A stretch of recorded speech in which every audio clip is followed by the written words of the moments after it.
Amigos, ¿cómo están? Bienvenidos a Club de Triunfadores. Los saluda con mucho gusto Rodrigo Lara. Muchísimas gracias por estar sintonizando este video podcast. Primero que nada, y hoy tenemos un invitadazo aquí en la casa, un mexicano triunfador, canterano de Pumas, que ha marcado y ha dejado huella en los equipos más grandes del fútbol mexicano, con una trayectoria ejemplar como futbolista, portando siempre con garra, orgullo y corazón los colores de la siempre anhelada selección mexicana. Atleta olímpico en Atenas 2004 y mundialista en la Copa del Mundo de Alemania 2006. Él no solo es un campeón o bicampeón del fútbol, es un excelente hombre de familia, compañero ejemplar, un gran padre, un gran esposo, pero sobre todo un gran ser humano. Ha logrado romper y conquistar fronteras en el fútbol de los Estados Unidos con el Seattle Sounders. Él es un ganador de la vida. Es por eso que quiero saludar a la distancia con mucho cariño y admiración a este guerrero de las canchas. Hasta Seattle, Gonzalo Pineda, bienvenido al Club de los Triunfadores. ¿Cómo estás? Hola, ¿qué tal, Rodrigo? Muy bien, muchas gracias. Estaba confundido cuando empezaste la descripción. Dije, va a entrevistar a alguien más porque buen padre, buen amigo, buen todo, buena persona. Dije, no, bueno, se me hace que me va a cambiar. Pero bien, aquí andamos, todo bien. Muchas gracias. Excelente, muchísimas gracias por tu tiempo. Primero que nada, Gonzalo, ¿cómo está la cosa ahorita ahí con tu equipo? ¿Qué tal se siente ser entrenador ahora? Pues bien, la verdad es que muy contento, ya llevo 4 años, ya se dice fácil, pero la verdad es que es muy motivante estar casi terminando ya mi 4.º año como auxiliar técnico del Seattle Sounders. Una experiencia diferente a la de jugador, por supuesto, pero a la vez es como el paso más natural o lo más cercano de una vez que te retiras a seguir envuelto en el fútbol, a esta parte que amamos. Y pues muy contento por el paso del equipo en estos 4 años y también porque creo que los jugadores he visto progreso en ellos y eso a uno siempre le llena de mucho orgullo. Excelente. Empecemos un poquito más. ¿Cómo empezaron tus inicios? ¿Dónde nace esta pasión por el fútbol? ¿En dónde empiezas a jugar fútbol? Y si nos puedes contar un poquito tus inicios como futbolista cuando eras niño. Pues cuenta la leyenda, ¿no? Como dicen mis papás, la historia que yo no me acuerdo es que yo todavía ni hablaba, apenas estaba comenzando a caminar y mis papás trabajaban los dos, entonces me dejaban en casa de mi abuela, que en paz descanse, y dicen que yo la jalaba del mandil, mi abuela en la cocina, y yo la jalaba del mandil con un balón diciéndole que me llevara al patio a jugar fútbol y a chutar con ella, ¿no? Así. Y que al cabo del tiempo le reclamó a mi papá, le dijo, oye, cómprame cuando menos otros zapatos porque tu hijo ya me echó a perder los míos, todo el tiempo quiere que esté pateando con él. Y así es como dicen que se dieron cuenta de mi pasión o mi gusto por patear una pelota. Esto fue evolucionando, por supuesto, y mi madre, que trabajaba en la universidad, en la UNAM, trabajaba en la torre de rectoría, aparte de estudiar su carrera de ciencias políticas, trabajaba y como una prestación a los trabajadores le daban entrar a Pumitas de manera gratuita. Ah, ok, entonces ajá. Entonces empiezas en esos equipos de Pumitas que se llamaban las Pirañas, los Tucanes, los Pericos. ¿Cuál era tu equipo? Sí, pues yo llegué a Castores, llegué a los 5 años, pero como estaba muy alto, de niño yo era de talla muy alta, me subieron a la categoría 6-7, la primera es 4-5, luego 6-7 y así se va hasta los 12. Entonces me subieron a la categoría de 6-7 y mi primer equipo, yo siendo un año más chico, me pusieron en Castores. Playera amarilla, me acuerdo perfecto de todos mis compañeros. Fíjate que tengo el gusto de todavía estar en contacto con muchos de ellos, que incluso muchos de ellos llegamos juntos hasta casi tercera o segunda división. Entonces, muy buenos amigos desde esa etapa. Después me tocó Gatos Persas, Patos y creo que el último fue de Barracudas por ahí. ¿Y en qué momento te dan la oportunidad o tú buscas llegar a las fuerzas básicas de Pumas? Pues, se dio de manera natural porque te digo, en este equipo de Pumitas, que éramos como un grupo, pues yo creo que a lo mejor muchos que estuvieron en Pumitas tienen la misma conexión con esa parte de Pumitas. Es muy fuerte, el arraigo con esa organización es muy fuerte, se te queda para toda la vida porque hay una gran conexión entre los equipos, con los papás, se creaban grupos de papás para jugar fútbol rápido ahí en Pumitas y otro grupo para jugar voleibol con las mamás. Entonces, los sábados para ti como niño era quedarte todo el día, jugar con tus amigos, todo el día, y pues que tu papá te daba para un raspado, unas palomitas, y te ibas a jugar en el camellón de ahí de CU.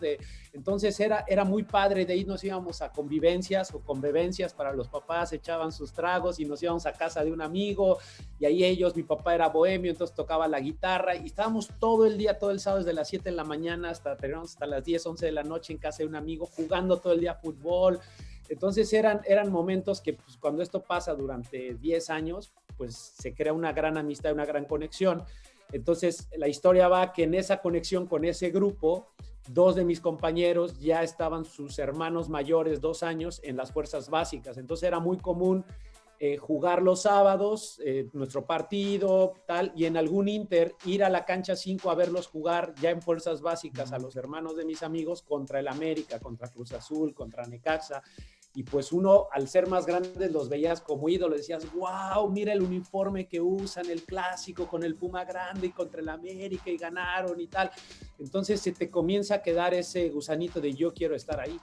Entonces, cuando llegó nuestro momento de 12 años, que antes las fuerzas básicas comenzaban a los 13, pues yo quería estar ahí, todos mis compañeros fuimos e hicimos la prueba al mismo tiempo, y muchos nos quedamos alrededor de unos 10 jugadores de Pumitas. Me imagino que tienes unos grandes recuerdos en cantera, desde Pumitas, como tú dices, esta formación futbolística que te dejó marcado de por vida, ¿no? O sea, el hecho de que hayas estado en Pumitas en cantera, o si te tocó cantera a ti, me imagino que fue una formación que te va a dejar de por vida, ¿no? Sí, mira, pues tú estuviste en básicas, a ti yo creo que no te tocó, pero nosotros en básicas comenzamos a entrar en los campos de tierra, de la cancha 3 y la 4 de tierra. Creo que ahora ya la empastaron, según me han dicho, pero eran de tierra, y allí estuvimos en 13 años en la cancha 3, en media cancha, y entrenabas, era todo lo que tenías, media cancha. Luego a los 14 subías a la otra cancha, a la otra media cancha de la misma cancha 3.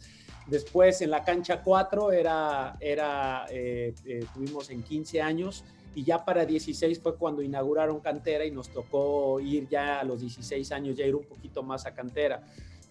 Ahora ya pues tienen la fortuna, creo que casi todos, de acudir a cantera ahí en la parte de abajo, donde ya están muchas canchas para las fuerzas básicas. Pero sí, los recuerdos tanto de Pumitas y esa área de CU alrededor de Pumitas, como de cantera, pues sí, pues imagínate, a veces me pasaba todo el día yo en cantera, llegaba en la mañana y me quedaba a entrenar extra, me quedaba a comer, me quedaba al gimnasio, y salía cuando ya estaba anocheciendo y no tenía coche, entonces me iba caminando por el túnel que lleva a cantera, que cruza ahí toda la avenida, y pues de noche y pidiendo ray y así.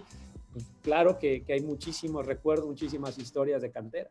A ver, vamos a movernos un poquito cuando llegas ya a Primera División, el día de tu debut, ¿cómo lo vives el estar ya con el primer equipo, con grandes jugadores que te tocaron a ti? ¿Cómo vives el día de tu debut y cómo lo vive tu familia también? Porque debió haber sido una celebración no solamente tuya, pero también un mérito también de toda tu casa.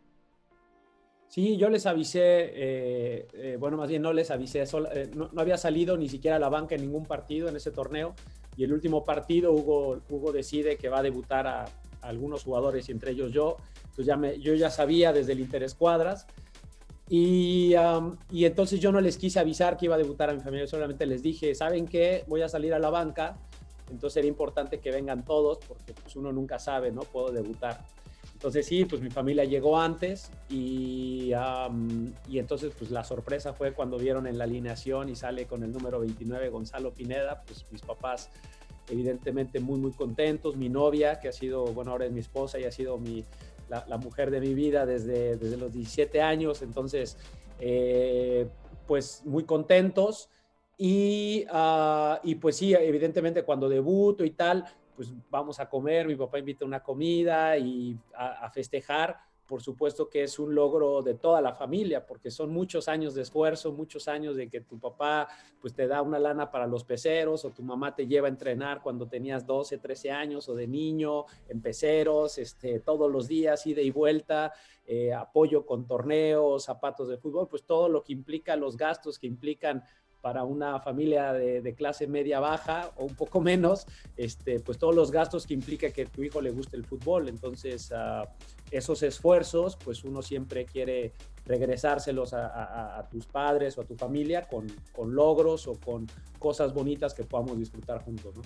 Excelente, me gustaría que nos platicaras un poquito cómo es Hugo Sánchez, porque mucha gente lo considera o lo ve como una persona prepotente, pero aquí lo discutí el otro día con Joaquín Beltrán y hablábamos de que es una persona que no lo entienden en México, no lo entienden esa mentalidad ganadora que ha tenido durante toda su vida. No cualquiera hizo lo que hizo él en el Real Madrid, en Europa, y me gustaría tu punto de vista de cómo ves a Hugo Sánchez o qué aprendiste de él. Pues muchas cosas. Mira, de entrada pues era mi ídolo de niño. De entrada me costó trabajo adaptarme cuando llegué al primer equipo, por ahí algunos meses de adaptarme y verlo simplemente como mi entrenador, porque yo le veía, wow, así como es Hugo Sánchez, en verdad. O sea, el que yo veía meter golazos con el Real Madrid en la tele y lo imitaba haciendo chilenas y tratando de hacer su pirueta y tal.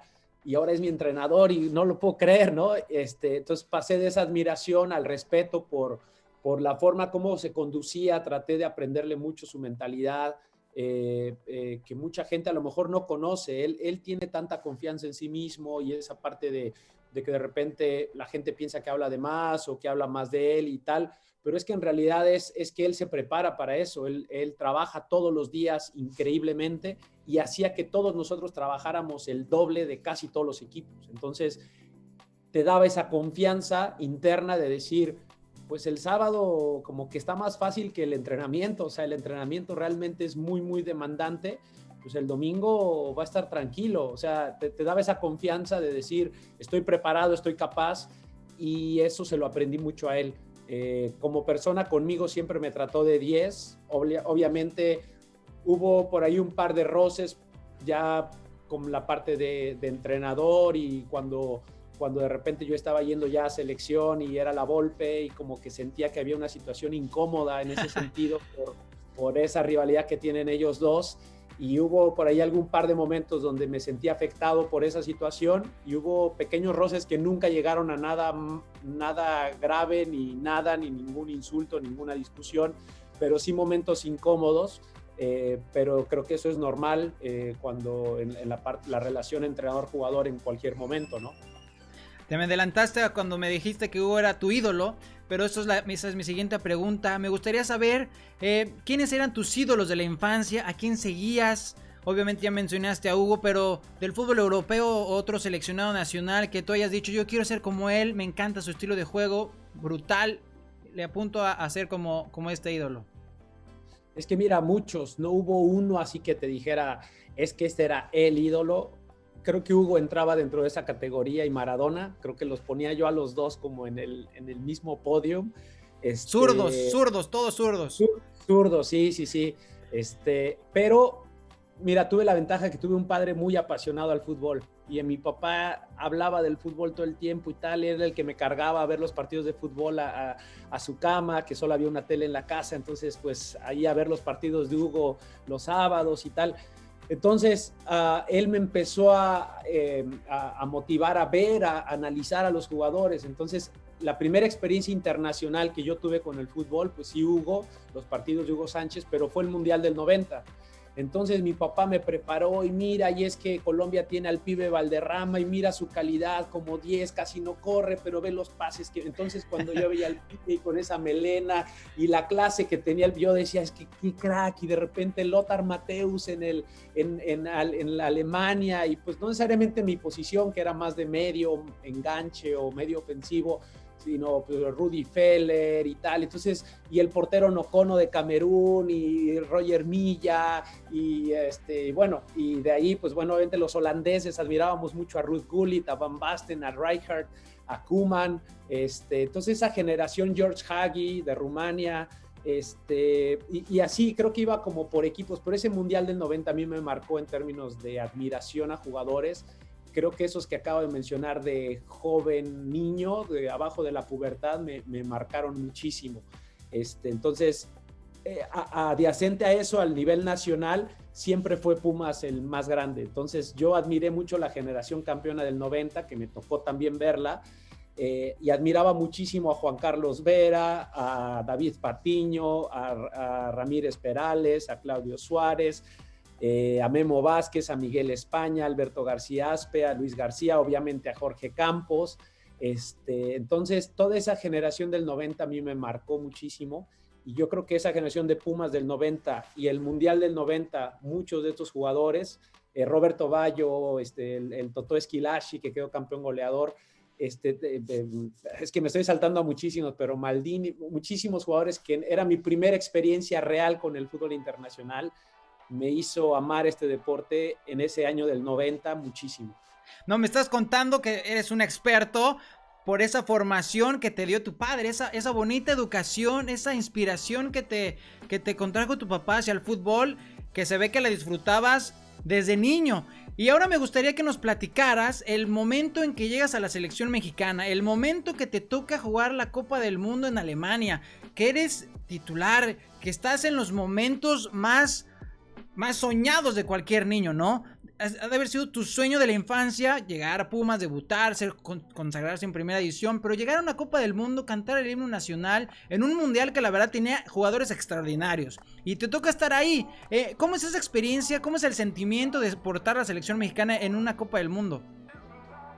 Mucho orgullo, la verdad es que sí, yo creo que en una palabra, orgullo.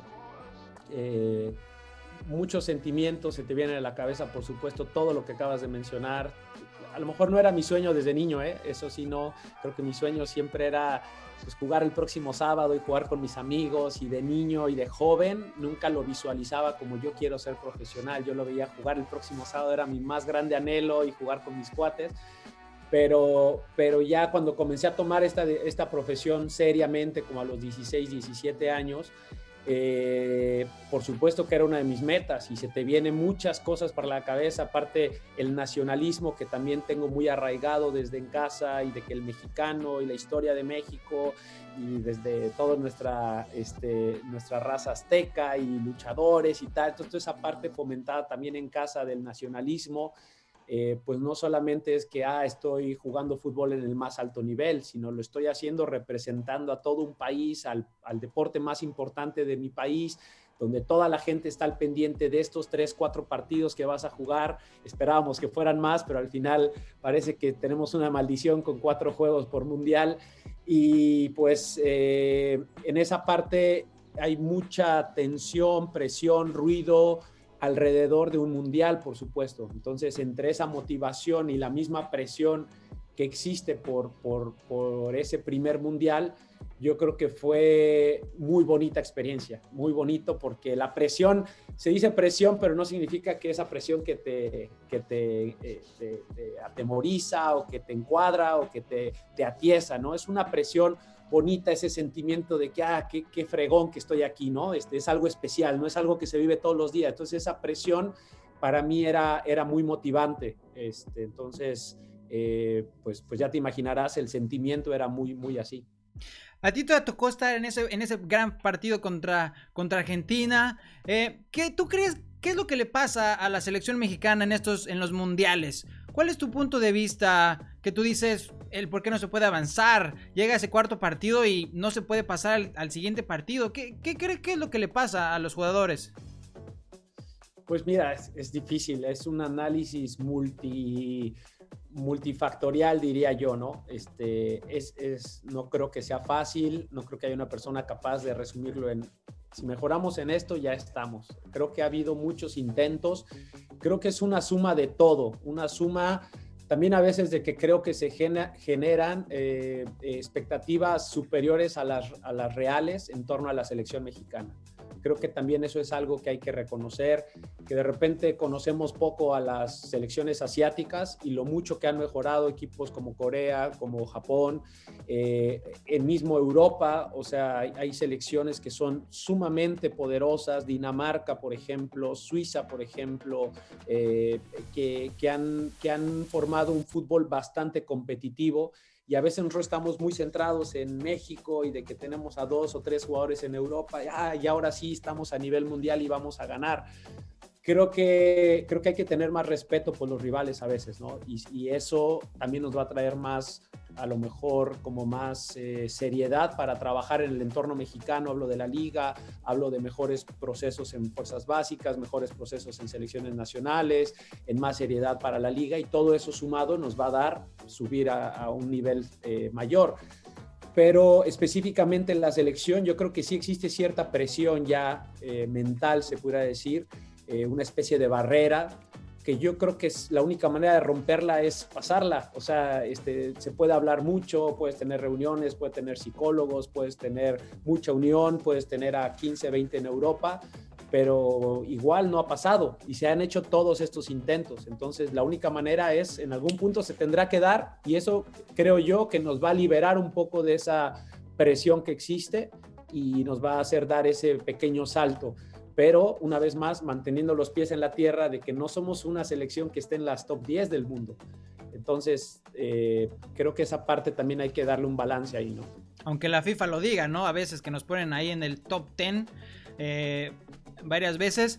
Has tenido la fortuna y el privilegio de poder jugar en el fútbol de los Estados Unidos, en la MLS, donde me imagino que el deporte tiene una cultura totalmente diferente a como se vive en el resto de Latinoamérica, porque sí les gusta, tienen una infraestructura siempre impresionante, grandes estadios, las universidades se preparan muy bien a los jugadores. ¿Cómo ha sido tu experiencia y cómo comparas el fútbol de Estados Unidos con el fútbol mexicano? Mira, en términos de crecimiento, yo creo que Estados Unidos, sin duda alguna, es uno de los países, sin conocer todos también, pero yo creo que es uno de los países que conocemos del medio futbolístico que más ha progresado. O sea, es innegable la mejora que ha tenido tanto la selección de Estados Unidos como con sus altos y bajos, también la selección de Estados Unidos, pero la liga, la MLS, yo creo que ha tenido una progresión exponencial, un crecimiento extraordinario. Y no solamente cuando hablas de 15 años atrás, yo diría que incluso 6, 7 años atrás a la liga de hoy es otra liga, es completamente diferente el nivel, la estructura, los estadios, las inversiones, es otra liga. Entonces, creo también que esto está generando un poco lo mismo, está generando una expectativa superior a la real en torno a la selección hoy en día, ¿no? Hoy estaba leyendo un artículo en la MLS, en el website, de un entrenador que decía que Estados Unidos debería de poner sus miras en ganar el Mundial del 2026. La verdad es que creo que es muy ambicioso ese proyecto. Creo que hay muchísimas selecciones en el mundo que hoy en día están por encima de la selección de Estados Unidos. Entonces, un poco cuidado con esas expectativas superiores, sin decir que no se pueda, tampoco soñar no cuesta nada, y entiendo que para lograr cosas hay que primero soñarlas, pero hay que también ser realistas, ¿no? Yo creo que es una parte muy importante de la humildad, es poner los pies sobre la tierra y saber en dónde estás parado. Pero esa comparativa con México creo que es injusta. Mucha gente quiere comparar, sí, somos vecinos. Creo que es injusta. Un país completamente diferente, cultura completamente diferente, cultura deportiva completamente diferente. No es el primer deporte en Estados Unidos. La gente no sabe mucho de fútbol en lo general, sabe mucho de fútbol americano, de básquetbol, de béisbol, pero no de soccer. Y también pues una capacidad económica para invertir completamente diferente. Entonces creo que la comparación, sea buena o mala, en torno a México o a Estados Unidos es completamente injusta y no se debería de dar. Es una liga que la verdad le puede envidiar a muchos otros países, porque no cualquiera lleva a Zlatan Ibrahimovic, a Steve Gerrard, a David Beckham, ¿no? Estas grandes figuras, Thierry Henry, Rafa Márquez, Gonzalo Pineda, de élite, jugadores de élite. Hablando un poquito de mexicanos, ¿cómo ves a tus compatriotas, a Chicharito y a Vela? ¿Qué le van a traer a esta MLS? Digo, Vela ha hecho ya campañas muy importantes. Chicharito le ha costado un poco más este arranque, pero ahí está la rivalidad, ¿no? En Los Ángeles se llevaron a los dos jugadores más famosos del fútbol mexicano, de los dos más famosos. ¿Cómo ves a Chicharito y a Vela? Pues mira, Vela ya lo probó, ¿no? El año pasado tuvo un año extraordinario, superó todos los récords, fue el MVP, superó los récords de goles. Aparte de que su equipo jugó a un altísimo nivel, yo creo que es de los equipos que más me ha gustado ver jugar dentro de la MLS, un estilo bastante ofensivo, y Vela fue gran parte de ese éxito del LAFC. Así es que yo creo que él ya lo demostró. Este año fue difícil para todos, ¿no? Sí. El año del coronavirus.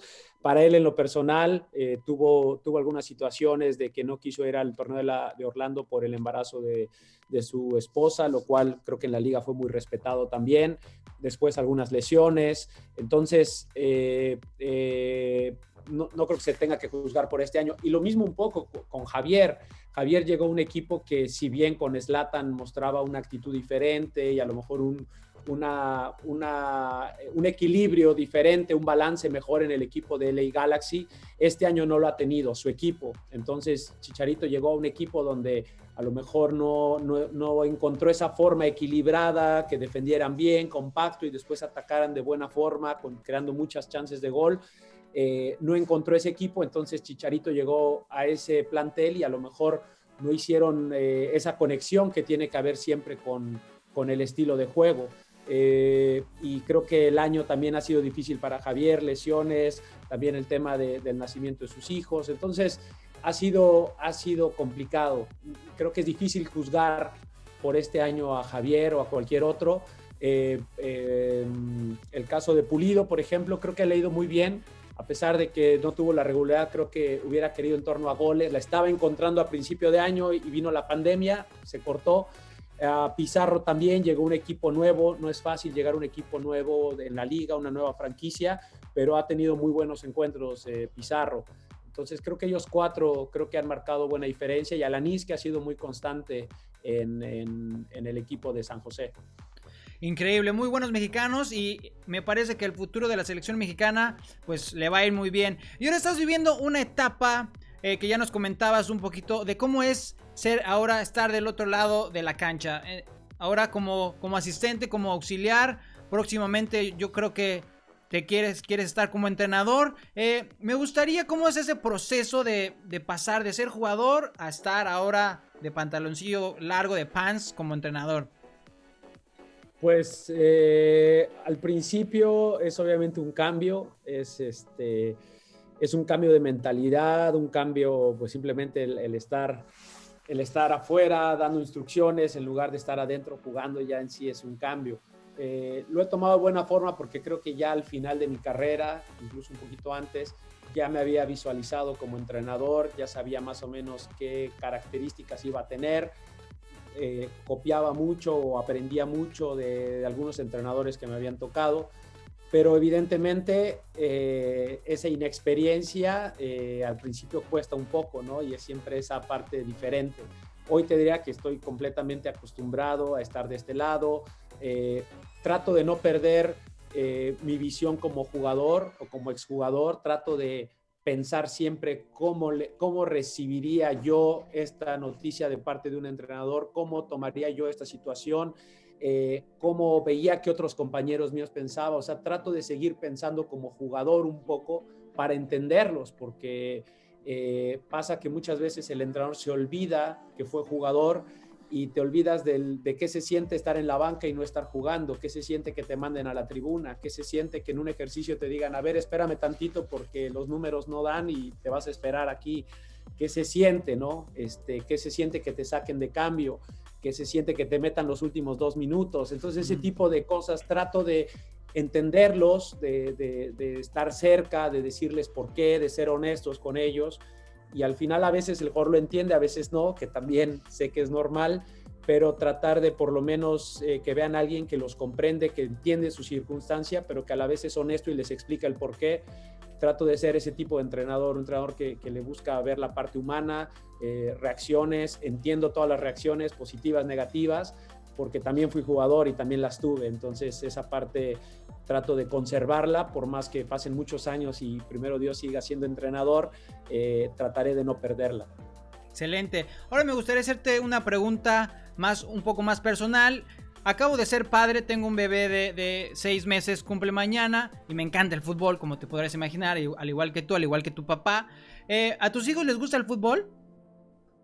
Tengo 2 hijos, 12 años el mayor y mi hija, mi princesa de 10.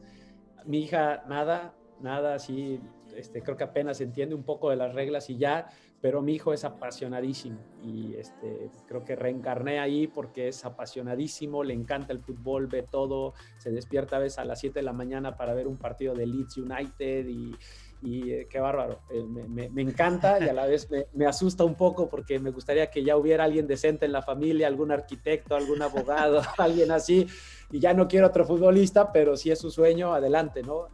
Pero sí, muy, muy apasionado.